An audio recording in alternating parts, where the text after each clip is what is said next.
Hi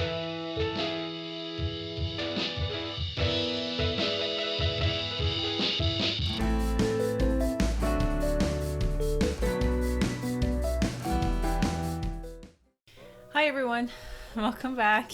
My name is Emilie, and today I would like to share with all of you my latest commission that I made, which is of Hatsune Miku, specifically from the video called Gimme Miku. So this particular costume was made for the lovely Krita Krista, which I will link probably in the description box below.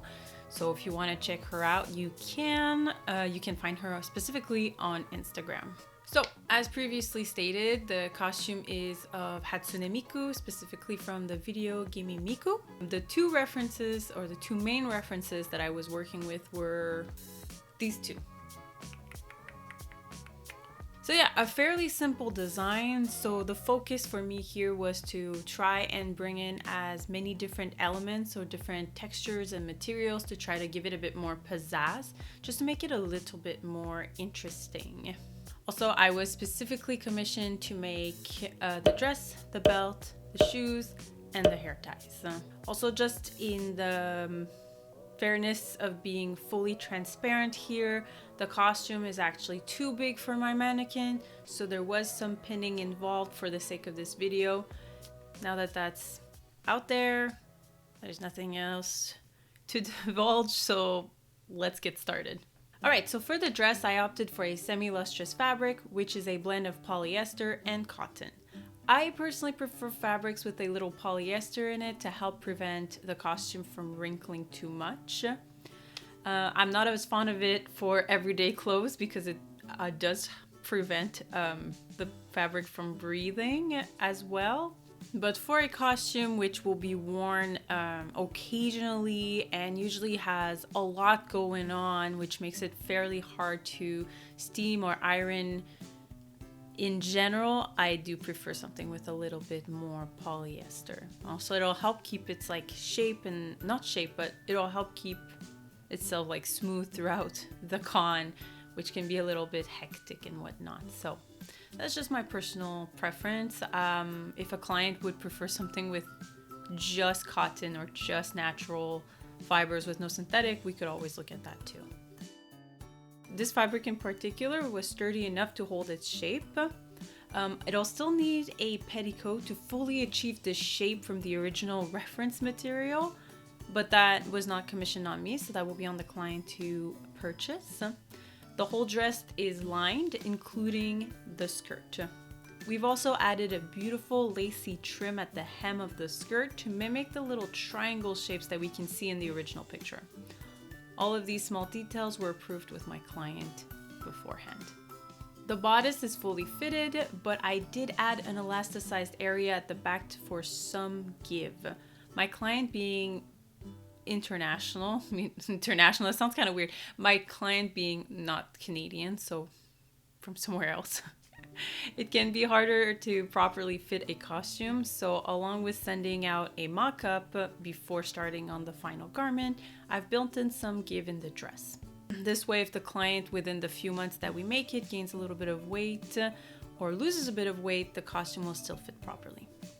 I've also put in eyelet details with a velvet black ribbon in the front. I love the velvet on the ribbon. I think it adds just a little bit of pizzazz to an otherwise very simple trim.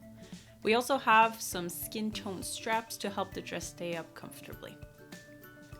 For the sleeves, we wanted something limp and weighty. Limp. Why did I write that? Okay, for the sleeves, we wanted something weighty with a nice feminine touch. I love how this lacy fabric turned out. The lace is also nicely complementary to the trim that we added at the hem.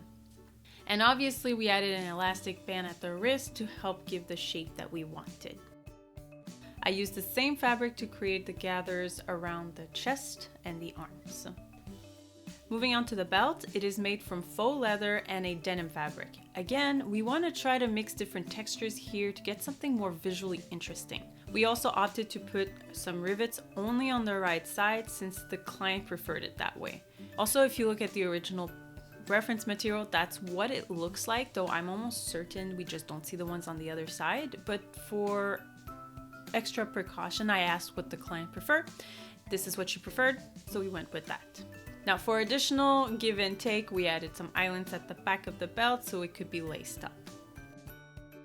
For the shoes, we started with a really simple white pump, and I simply painted the heel using leather paint.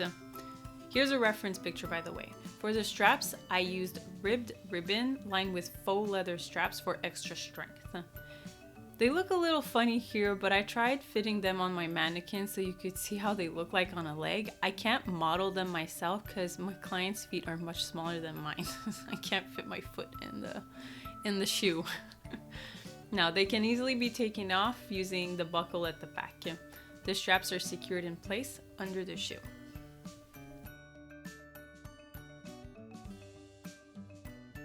Okay, so for the hair ties, we went with this reference specifically because they tend to change from one reference to another, so I had to make sure that it was whatever the client felt was best for her. So I used the same fabric as the sleeves and the dress. They can be easily attached to any wig using the hair clips that I sewed in. We'll use my magnificent Agretsuka wig to demonstrate.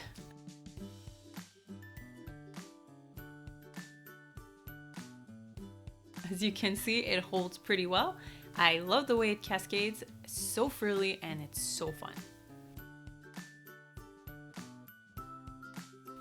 And that's it for this costume, guys. It was a pretty small project, so quick overview, but it gives you an idea of kind of the thought process that goes behind making it, the selection of materials, and kind of how I work with the client to try and bring their vision to life, but also blend it in with my personal knowledge of fabrics, textiles, and sewing. So yeah, if you would be interested in getting something done, you can email me directly. My business email will be in the description box below. I have some availability starting in April, unless things change, but I am a first come, first serve. So if it's something you're interested in, just shoot me an email and we can hash out the details afterwards. So yeah, bye bye guys.